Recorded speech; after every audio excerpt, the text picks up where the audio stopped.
জান্নাতে যাওয়ার পথে বাধাগুলো কি কি? আমরা আজ সেরকম 16টি বাধার কথা জানব। কয়টি বাধা? 16টি বাধার কথা জানব। 16 শ্রেণীর হতভাগা মানুষের কথা জানব, যে হতভাগা মানুষগুলো জান্নাতে যেতে পারবে না, জান্নাতে যাওয়ার এই নেয়ামতের সৌভাগ্য লাভ থেকে তারা বঞ্চিত হবে। সর্বপ্রথম যে হতভাগা মানুষদের কথা বলতে চাই, যারা জান্নাতে যেতে পারবে না, তারা হলো যারা আল্লাহর প্রতি ঈমান আনে নাই, যারা মুসলমান হয় নাই, যারা ঈমান আনে নাই, আল্লাহর প্রতি যারা বিশ্বাস করে নাই, তারা আল্লাহর তৈরি জান্নাতে যাবে এটা কখনো আশা করা যায়? যদি আল্লাহকে কেউ বিশ্বাসী না করে, আল্লাহর একত্ববাদকে স্বীকারই না করে, শিরকে লিপ্ত হয়, সে মুসলমানই না হয়, তাহলে সে আল্লাহর জান্নাতের প্রত্যাশা কোত্থেকে করতে পারে? একজন মানুষ তিনি মুসলমান না, তিনি অমুসলিম, তার ব্যক্তি জীবনে অনেক ভালো কাজ থাকতে পারে, অনেক ভালো অর্জন থাকতে পারে, কিন্তু তার ভিতরে ঈমান নাই। এই লোকটা আল্লাহর কাছে জান্নাতের আশা কখনো করতে পারে?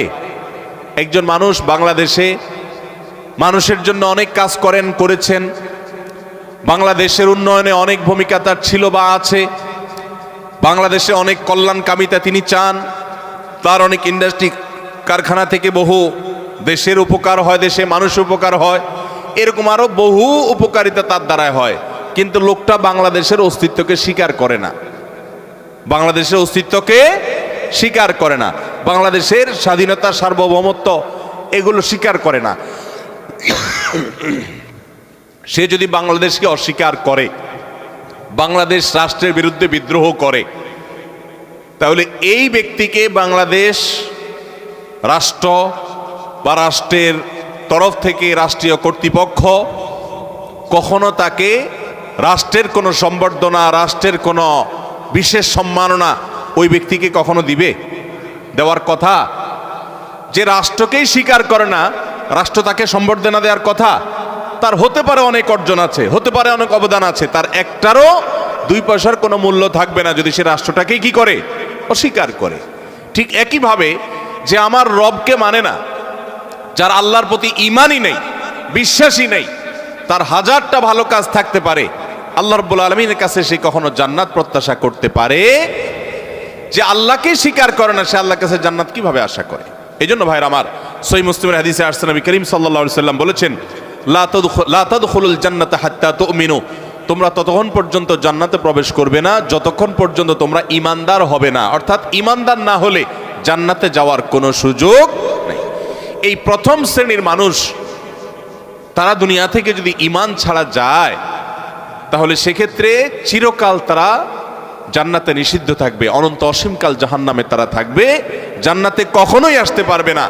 আর বাকি 15 শ্রেণীর মানুষ যারা আছে, এরা এক সময় তাদের পাপ এবং অপরাধের প্রায়শ্চিত্ত করার পর, এর শাস্তি পাওয়ার পর আল্লাহ তাআলা চাইলে তাদেরকে জান্নাতে দিতে পারেন, এবং তাদের ঈমান যদি থাকে কোনো না কোনো সময় তারা জান্নাতে যাবে, তাদের গুনাহগুলো মাফ হওয়ার পর অথবা শাস্তি হওয়ার পর, যেহেতু তারা ঈমানদার। এটাই হলো আহলুস সুন্নাহ ওয়াল জামাতের বিশ্বাস এবং আকীদা, যে মুরতাকিবে কাবীরা, কাবীরা গুনাহ করে দুনিয়া থেকে যদি কেউ জাহান্নামী হয়ে যায়, সে চিরকাল অনন্ত অসীমকাল জাহান্নামে থাকবে না, বরং সেখান থেকে এক সময় সে বের হয়ে আসবে। এটাই আহলুস সুন্নাহ ওয়াল জামাতের আকীদা। মুতাজিলা সহ কিছু ভ্রান্ত ফেরকার মানুষের বিশ্বাস হলো যে জাহান্নামে একবার যে যাবে সে চিরকাল সেখানে থাকবে। বিভিন্ন আয়াতের অপব্যাখ্যা তারা করে থাকেন। যাই হোক, তাহলে প্রথম শ্রেণীর কথা আমরা জানলাম, যারা জান্নাতে নো এন্ট্রি, তাদের জান্নাতে প্রবেশের সুযোগ থাকবে না, তারা হলো যাদের আল্লাহর প্রতি ঈমান নাই, যারা মুসলমান না, যারা ঈমানদার না, তারা চিরকালের জন্য জান্নাতে নিষিদ্ধ থাকবে। 1 নাম্বার 2, দ্বিতীয় যে প্রকারের মানুষ জান্নাতে যেতে পারবে না, বা দ্বিতীয় যে বিষয়টি জান্নাতে যাওয়ার পথে বাধা, সেটি হলো আত্মীয়তার সম্পর্ক ছিন্ন করা। রক্ত সম্পর্কীয় আত্মীয়কে যদি কেউ স্থায়ীভাবে ছিন্ন করে, তাদের সাথে সম্পর্ক যদি একবারে কাট করে ফেলে, বুখারী মুসলিম এক যুগে বর্ণনা করেছেন, নবী করিম সাল্লাল্লাহু আলাইহি সাল্লাম বলেছেন, লা ইয়াদখুলুল জান্নাতা কাতি', আত্মীয়তার সম্পর্ক ছিন্ন করে দেয় যে এই ব্যক্তি জান্নাতে প্রবেশ করবে না, সে জান্নাতে প্রবেশ করবে না। অতএব আত্মীয়তার সম্পর্ক যারা ছিন্ন করেছেন, তারা তওবা করতে হবে। আপনার ভাই, আপনার বোন, শত বাধা হতে পারে, শত ঝামেলা হতে পারে, শত গন্ডগোল হতে পারে, আপনার চাচা, আপনার ফুফু, আপনার মা বাপ, আপনার সন্তান সন্ততি, আপনার মামা, আপনার খালা, এরা সবাই আপনার রক্ত সম্পর্কীয় আত্মীয়। এদের সাথে আপনি স্থায়ী সম্পর্ক ছিন্ন করবেন, এই সুযোগ কিন্তু ইসলাম আপনাকে রাখে নাই। হ্যাঁ, যদি এমন হয় যে তাদের সাথে সম্পর্ক রাখতে গেলে আপনার জীবন হুমকির মধ্যে পড়ে, আপনি বিপর্যস্ত হন, আপনাকে তারা ক্ষতি করে, তো শুধু ক্ষতি থেকে বাঁচার জন্য আপনি দূরে আসেন, সেটা ভিন্ন বিষয়। কিন্তু সম্পর্ক যদি একেবারে স্থায়ীভাবে ছিন্ন করেন, বিশেষ করে দুনিয়াবি ঠুনকো অজুহাতে, ঠুনকো কারণে, কোনো কারণে মনোমালিন্য হয়েছে, আর চিরকালের জন্য সম্পর্ক ছিন্ন করে দিলেন, তো এটা হারাম। এই লোক যদি নামাজিও হয়, এই লোক যদি ওয়াজ মাহফিলেও আসে, এই লোক যদি জিকির আজকারও করে, এই লোক যদি তাসবিহ তেলাওয়াতও করে, যেহেতু সে আত্মীয়তার সম্পর্ককে ছিন্ন করে ফেলেছে, এই লোক জান্নাতে প্রবেশ করতে পারবে না যতদিন না সে তওবা করে তার পাপ থেকে, অপরাধ থেকে সে ফিরে না আসছে। ভাইরা আমার, তাহলে জান্নাতে যাওয়ার ক্ষেত্রে দ্বিতীয় বড় বাধা হলো এই বিষয়টি, অর্থাৎ আত্মীয়তার সম্পর্ক ছিন্ন করা। আর প্রথম বাধার কথা বলেছি হলো বেঈমানি, কুফরি, আল্লাহর প্রতি অবিশ্বাস এবং শিরক।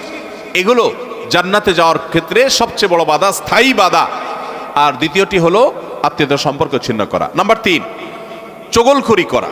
এই বদভ্যাস আমাদের সমাজে এখন প্রচুর পরিমাণে আছে। অনেক মানুষ আছে দেখবেন মুখে দাঁড়িয়ে আছে, মাথায় টুপিও আছে, হয়তো নামাজ কালামও পড়ে, কিন্তু চগলখড়ির বদ অভ্যাস আছে, এই চরিত্রটা আছে যে আমার কাছে এসে ওনার বদনামি করবে, ওনার কাছে গিয়ে আমার বদনামি করবে, আমার কাছে এসে আমাকে পামপট্টি দিবে, ওনার কাছে গিয়ে ওনারে পামপট্টি দিবে। এরকম লোক আছে না নাই?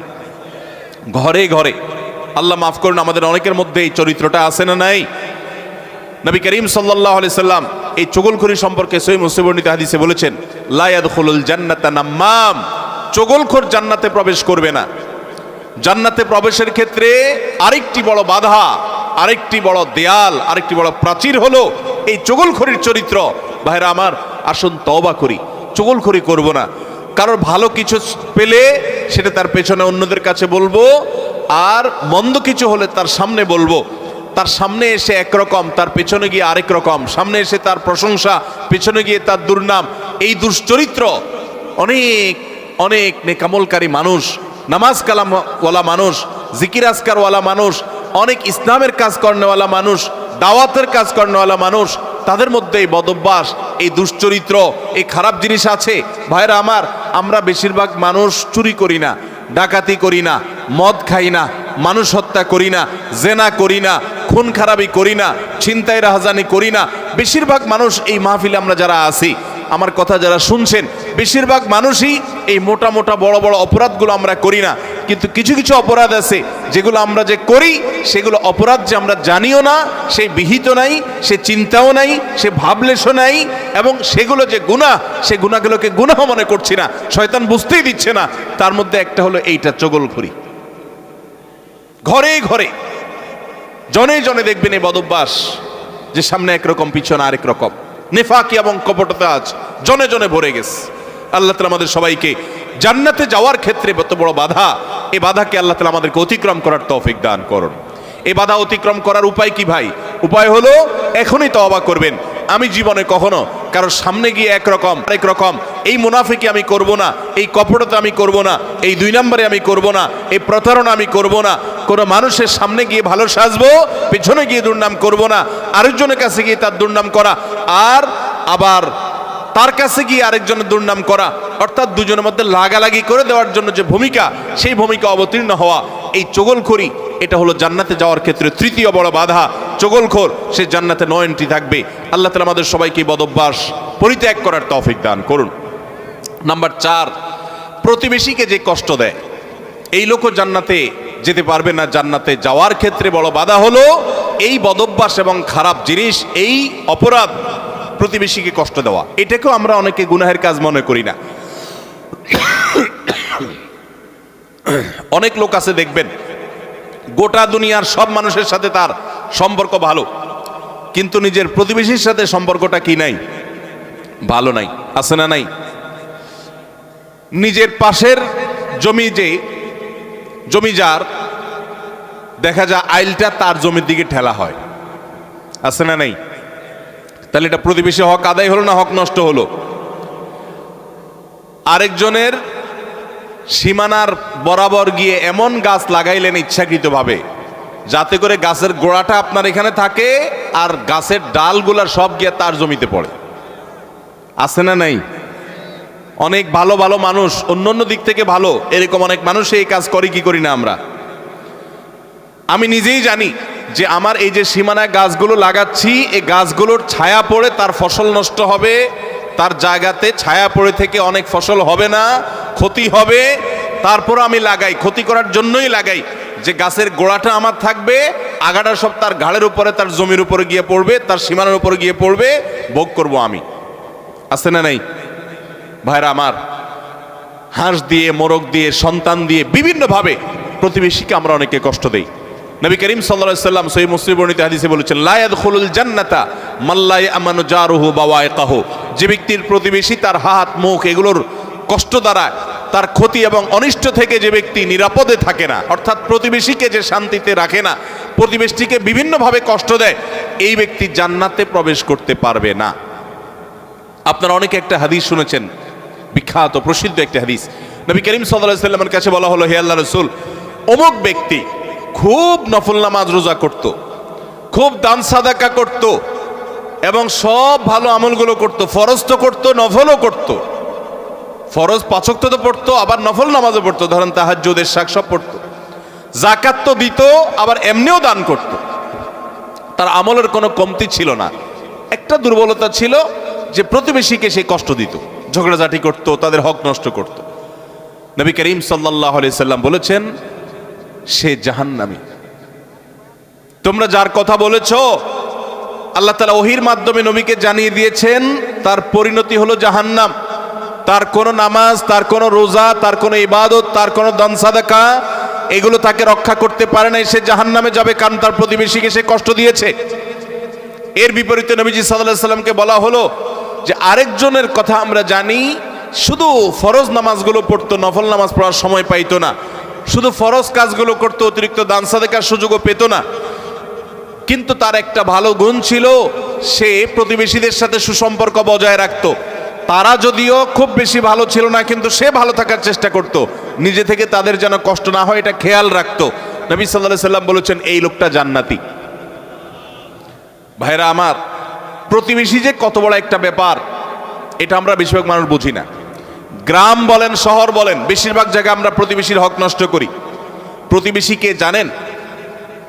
আপনার রক্ত সম্পর্কীয় আত্মীয়, যেমন মা বাবা, সন্তান সন্ততি, ছেলে মেয়ে, ভাই বোন, একেবারে এ ক্লাসের আত্মীয়, যারা এ ক্লাসের প্রথম সারির, যারা রক্ত সম্পর্কীয় আপনার বাবার দিককার, বাপ মা, ছেলে মেয়ে, ভাই বোন, চাচা ফুফু, এদেরকে বলা হয় এ ক্লাসের আত্মীয়, একদম প্রথম শ্রেণীর। এই আত্মীয়দের পরে সবচেয়েতে যার হক আপনার কাছে সবচেয়ে বেশি, তারা হলো আপনার প্রতিবেশী।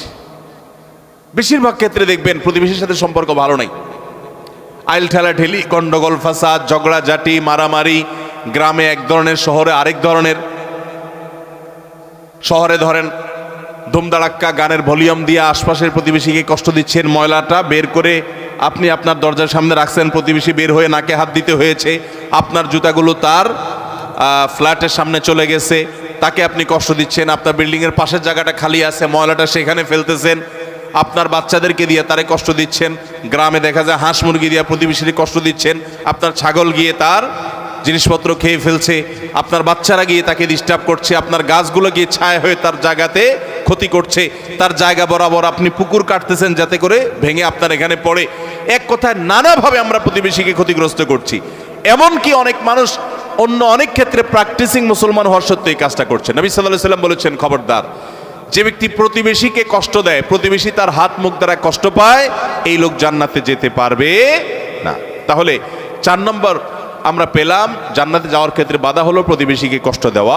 আল্লাহ তাআলা এই বদঅভ্যাস এবং এই গুনাহ থেকে, অপরাধ থেকে আমাদেরকে বেরিয়ে আসার তৌফিক দান করুন। নবী করিম সাল্লাল্লাহু আলাইহি সাল্লাম বলেছেন, প্রতিবেশী সম্পর্কে জিবরিল আমাকে এত বেশি সাবধান করেছে যে আমার মনে হচ্ছিল জিবরিল না জানিয়ে এসে বলে, আপনার মৃত্যুর পর আপনার সম্পদে বাবা মা ছেলে মেয়ে যার যার সম্পদের ভাগ আছে, এর মধ্যে প্রতিবেশীর একটা ভাগ আছে, এইটা না জানি কখন বলে আমি সেই চিন্তা করছিলাম, কারণ এতবারে সে জিবরিল আমাকে সাবধান করছে যে খবরদার, প্রতিবেশীর ব্যাপারে কেয়ারফুল থাকতে হবে, সতর্ক থাকতে হবে। আমরা সতর্ক থাকবো তো ইনশাআল্লাহ।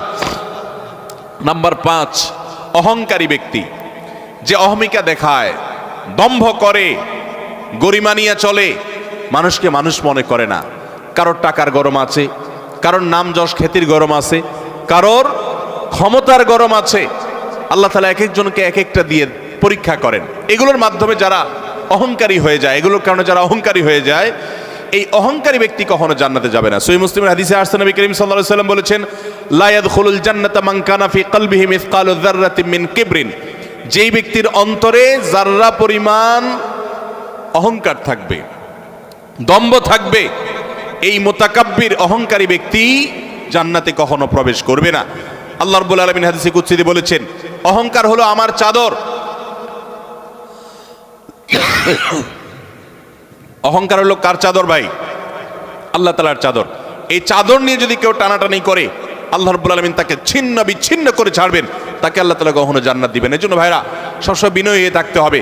জান্নাতি লোকদের কিছু মার্কা আছে, এর ভিতরে একটা মার্কা হলো তারা বিনয়ী থাকবে, মাটির মানুষ হয়ে থাকবে, নিরীহ হয়ে থাকবে। তাদের উপরে সবাই চড়াও হতে চাইলেও তারা চড়াও হবে না, অর্থাৎ বিনম্র থাকবে। এটা জান্নাতি লোকদের মার্কা। এই জন্য ভাইরা বিনয়ী হতে হবে। 5 নম্বর, যারা জান্নাতে যেতে পারবে না, জান্নাতে যাওয়ার ক্ষেত্রে বাধা হলো অহংকার, সে অহংকারী মানুষ। 6 নম্বর হলো প্রতারক। 7 নম্বর হলো দান করে খোটা দেয় যে সে। আর 8 নম্বর হলো কৃপণ। আর এই তিনটি তিরমিজি বর্ণিত হাদিসে বর্ণিত হয়েছে। নবী করিম সাল্লাল্লাহু আলাইহি ওয়াসাল্লাম বলেছেন, লা ইয়াদখুলুল জান্নাতা খাব্বুন ওয়ালা মান্নানুন ওয়ালা বখিল। যে ব্যক্তি কাউকে প্রতারণা করে, ধোঁকা দেয়। এখন আমাদের সমাজে মুসলমানদের মধ্যে ধোঁকা দেনওয়ালা মানুষের সংখ্যা কি কম না বেশি? দোকানদার বলেন, ব্যবসায়ী বলেন, চাকরিজীবী বলেন, যার কথাই বলেন, এমনকি নেতারা বলেন, জনগণকে ধোঁকা দেয়। ঠিক না ভাই? ঠিক। সবাই যার যার জায়গা থেকে কে কাকে ল্যাং মারবে, কে কাকে ধোঁকা দিবে, এটাই হলো আমাদের কাজ এখন। অথচ ধোঁকাবাজ, প্রতারক, চিটার, বাটপার, এই লোকগুলো কখনো জান্নাতে যেতে পারবে। নবী করিম সাল্লাল্লাহু আলাইহি ওয়াসাল্লাম এই হাদিস বলছে যে প্রতারক জান্নাতে যাবে না। দ্বিতীয়ত, মান্নান, অর্থাৎ দান করে যে খোটা দেয়, এই লোকও জান্নাতে যেতে পারবে না। দান করে খোটা দেওয়ার বদভ্যাস আছে না নাই আমাদের অনেকের? দান করেছেন আল্লাহকে খুশি করার জন্য, যদি আপনি খোটা দেন তাহলে আপনার দান বরবাদ হয়ে যায়, ওটা নষ্ট হয়ে যায়। আল্লাহ বলেছেন, লা তুবতিলু সাদাকাতিকুম বিল মান্নি ওয়াল আযা। তোমরা দান করার পর খোটা দিয়া, কষ্ট দিয়া, যাকে দান করছো তাকে কষ্ট হয় এরকম কথা বলে ওই দানকে বরবাদ করে দিও না। আমরা অনেকে এই কাজ করি। দান করেছেন, ওই ব্যক্তির কাছ থেকে থ্যাঙ্কসের আশাও করবেন না। থ্যাঙ্কস মানে কৃতজ্ঞতা সে আদায় করবে, শুকরিয়া দিবে, সে আপনার স্বীকৃতি দিবে, এই আশাটাও আপনি করতে যাবেন না। আল্লাহ কোরআনে কারীমের সূরা দাহরের মধ্যে জান্নাতি এবং নেককারদের বৈশিষ্ট্য বলতে গিয়ে বলেছেন, ওয়ায়ুতঈমুনা আত-তাআমা আলা হুব্বিহি মিসকিনাও ওয়া ইয়াতীমান ওয়া আসীরা। জান্নাতি মানুষগুলো, আবরার এবং নেককাররা হলো তারা আল্লাহর মহব্বতে মিসকিনকে, বন্দীকে, অন্যান্য অভাবী মানুষদেরকে তারা খাদ্য দেয় এবং বলে, ইন্নামা নুতঈমুকুম লিওয়াজহিল্লাহ লা নুরিদু মিনকুম জাযাআও ওয়ালা শুকুরা। তারা বলে, আমরা আল্লাহর জন্য তোমাদেরকে খাদ্য দিচ্ছি, তোমাদের কাছ থেকে এর কোনো ফিডব্যাক, বিনিময় তো চাই না, এমনকি শুকরিয়া, তোমরা যে আমাদেরকে থ্যাঙ্কস বলবা সেটা পর্যন্ত আমরা আশা করি না, দরকার নেই। আল্লাহর কাছে এইভাবে সওয়াবের আশা করা, বান্দার কাছে খোটা না দেওয়া। 7 নম্বর। 8 নম্বর হলো কৃপণতা। এটা জাহান্নামের যাওয়ার অন্যতম বড় মাধ্যম এবং জান্নাতে যাওয়ার ক্ষেত্রে বাধা হলো কৃপণতা। নবী করিম সাল্লাল্লাহু আলাইহি ওয়াসাল্লাম কৃপণ ছিলেন না, তার অনেক সম্পদ ছিল না, কিন্তু যা ছিল সেটা অকাতরে তিনি দান করতেন। তার যে দানশীলতা, আম্মা জান আয়েশা রাদিয়াল্লাহু তাআলা বলতেন যে তিনি দানশীলতা তার, বিশেষ করে রমজান এলে এমন বেড়ে যেত যে মুক্ত বাতাসের মতো, যে চাইতো তাকেও দিত, যে চাইতো না তাকেও দিত, সর্বত্র তার দান ছড়িয়ে যেত। এবং দান করতে করতে সব শেষ করে অনেক সময় বাসায় যেতেন, তার নিজের জন্য কিছুই রাখতেন না। এইভাবে তিনি দানশীল ছিলেন। তো নবী সাল্লাল্লাহু আলাইহি ওয়াসাল্লাম কৃপণতা থেকে পানা চেয়েছেন। আমরা অনেকেই কিন্তু কৃপণ, আল্লাহ অনেক সম্পদ দিয়েছে কিন্তু খরচ আমরা করতে চাই না। নবীজি পানা চাইছেন, আল্লাহুম্মা ইন্নী আউযু বিকা মিনাল বুখলি ওয়াল জুবন। আল্লাহ আপনার কাছে কৃপণতা থেকে পানা চাই। ভাইরা আমার, তাহলে জান্নাতে যাওয়ার ক্ষেত্রে 8 নম্বর বাধা হলো কৃপণতা। কৃপণ, সে জান্নাতে এন্ট্রান্সের সুযোগ পাবে না। 9 নম্বর, ঘুষ দাতা এবং ঘুষ গ্রহীতা। যে ঘুষ দেয় সে যদি একান্ত নিরুপায় হয়ে দেয়, এমন কাজ যে কাজ না হলে তার জীবন বাঁচে না, অনেক জটিল প্রয়োজন, এরকম প্রয়োজনে সে যদি ঘুষ দিতে বাধ্য হয়, ঘুষ দেওয়া ছাড়া তার কোনো উপায় না থাকে, তাহলে ওই ব্যক্তিকে মাজুর হিসেবে আল্লাহ তাআলা মাফ করবেন আশা করা যায়। কিন্তু সচরাচর আমরা দেখা যায় আজকাল যেসব ক্ষেত্রে ঘুষ দিয়ে সুবিধা নেই, ওটা না নিলে আমি যে মরে যাব এরকম না, আমি ইচ্ছা করলে হারামটা নাও করতে পারি। আবার অনেক ক্ষেত্রে আমার বৈধ জিনিসটাকেই আমি অবৈধভাবে পাওয়ার জন্য আমি ঘুষ দিচ্ছি। তো এই যে ঘুষ দাতা, ঘুষ গ্রহীতা তো সর্বাবস্থায় অপরাধী, ঘুষ দাতাও সে অপরাধী হবে এইভাবে যদি সে ঘুষ দেয়। আপনি একটা জায়গায় কাজে যাবেন, সিরিয়াল দিয়া, সবাই সিরিয়ালে দাঁড়াইছে, আপনিও সিরিয়ালে দাঁড়াবেন, এটাই হলো নিয়ম। সবাই সিরিয়ালে দাঁড়াইছে, আপনি সিরিয়ালে দাঁড়াইতে চাচ্ছেন না, সেজন্য কি করলেন? ঘুষ দিলেন। ঘুষ দিয়া সবার আগে কাজটা করে নিয়ে আসলেন। এই যে ঘুষ দিল, এই ঘুষ দেওয়াটা সে, এটা কি সে বাধ্য হয়ে দিয়েছে? বরং এখানে যে ঘুষ খাইছে তাকে সে বাধ্য করছে। আমাদের দেশে আমরা সরাসরি শুধু ঘুষখোরদের দোষ দেই। ঘুষখোরদের তো দোষ আছেই শতভাগ, কিন্তু অনেক সময় ঘুষ যারা দেয় তাদেরও দোষ কম নাই। অনেক অফিসার আছে ঘুষ না খাইলে ক্লায়েন্টরা বরং পেরেশান হয়ে যায় যে এই স্যার, নতুন স্যার ঘুষ খায় না, তাহলে তো পেরেশানের ব্যাপার, কিভাবে 2 নম্বর এটা আদায় হবে। অতএব ভাইরা আমার, ঘুষ দাতা এবং গ্রহীতা, তাবরানী হাদিসে আসছে, নবী করিম সাল্লাল্লাহু আলাইহি ওয়াসাল্লাম বলেছেন, আর রাশি ওয়াল মুরতাশি ফাফিন্নার, ঘুষ দাতা ঘুষ গ্রহীতা উভয় জাহান্নামে যাবে। অতএব ঘুষ দিতেও খুব সাবধান, আর যারা ঘুষ খাচ্ছে তাদের কথা তো বলাই বাহুল্য। তাহলে জান্নাতে যাওয়ার ক্ষেত্রে এই ঘুষ দেওয়া নেওয়া এটা একটা বড় বাধা, আর জান্নাতি হতে পারবে না, জান্নাতে নো এন্ট্রেন্স থাকবে ওই সমস্ত লোকদের যারা এটা করে। নাম্বার 10, মাতা পিতার অবাধ্য। নাম্বার 11, নেশাগ্রস্ত, নেশায় আসক্ত। এই সম্পর্কে নাসাই বর্ণিত হাদিসে আসছে, নবী করিম সাল্লাল্লাহু আলাইহি ওয়াসাল্লাম বলেছেন, লা ইয়াদখুলুল জান্নাতা আকুন ওয়ালা মান্নান ওয়ালা মুদমিনু খামরিন, জান্নাতে যেতে পারবে না মা বাবার নাফরমান, মা বাবার অবাধ্য, মা বাবার সাথে বেয়াদবি করে, মা বাবার যৌক্তিক নির্দেশগুলোকে লঙ্ঘন করে। অনেক মানুষ আছে দেখবেন নামাজ কালাম পড়ে, কপালে সেজদা পড়ে গেছে, অন্য অনেক ভালো কাজ করে, কিন্তু মা বাবার প্রতি তিনি অনুগত নন, তাদের সাথে নাফরমানি করে। এই সন্তান কখনো জান্নাতে যেতে পারবে না যাবত না আল্লাহ তাআলা তাকে মাফ না করেন, অথবা তার এই পাপের প্রায়শ্চিত্ত সে না করে। অর্থাৎ এটা জান্নাতে যাওয়ার ক্ষেত্রে বাধা, মাতা পিতার নাফরমান। আর 11 নম্বর হলো মাদকে আসক্ত, যেটা এই একই হাদিসে নাসাই বর্ণিত হাদিসে আছে। মাদক আসক্ত অর্থাৎ মাদক সেবন করতে করতে এটা দেশে অভ্যস্ত হয়ে পড়েছে, এটা স্থায়ী রোগে পরিণত হয়েছে, এই লোকটাও জান্নাতে যেতে পারবে না। 12 নম্বর হলো ওই লোক যার শরীর হারাম দ্বারা গঠিত হয়েছে, যার গোশত, মাংস, রক্ত হারাম খেয়ে, হারাম উপার্জন করে করে এগুলো গঠিত হয়েছে। সেটা সুদের টাকায় হোক, সেটা ঘুষের টাকায় হোক, সেটা চুরির টাকায় হোক, সেটা দুর্নীতির টাকায় হোক, সেটা যেভাবেই হোক না কেন। এই সম্পর্কে মুসনাদে আহমদের হাদিস আছে, নবী করিম সাল্লাল্লাহু আলাইহি ওয়াসাল্লাম বলেছেন, লা ইয়াদখুলুল জান্নাতা জাসাদুন নাবাতা বিসসুহত, যে শরীর হারাম দ্বারা বৃদ্ধি হয়েছে, হারাম দ্বারা গঠিত হয়েছে, সে শরীর জান্নাতে প্রবেশ করবে না।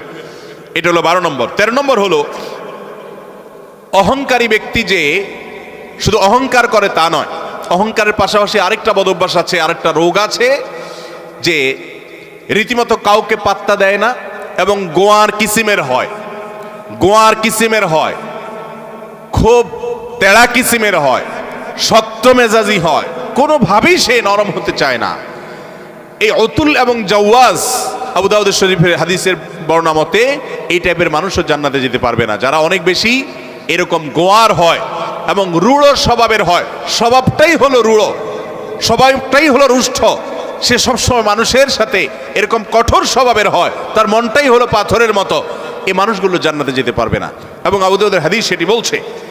আর 14 নম্বর হলো গণক, যে ভবিষ্যতে কি হবে না হবে মানুষের সমস্ত গণনা করে বিভিন্ন খবর বলে দেয়। অনেক সময় এগুলো সত্য হয়, এবং কুফরি কালাম করে, শয়তানের আশ্রয় নিয়ে, ব্ল্যাক ম্যাজিকের মাধ্যমে, জাদুবিদ্যার মাধ্যমে বিভিন্নভাবে এরকম অনেক কিছু বলতে পারে তারা, এবং সেগুলো খেটেও যেতে পারে, অস্বাভাবিক নয়।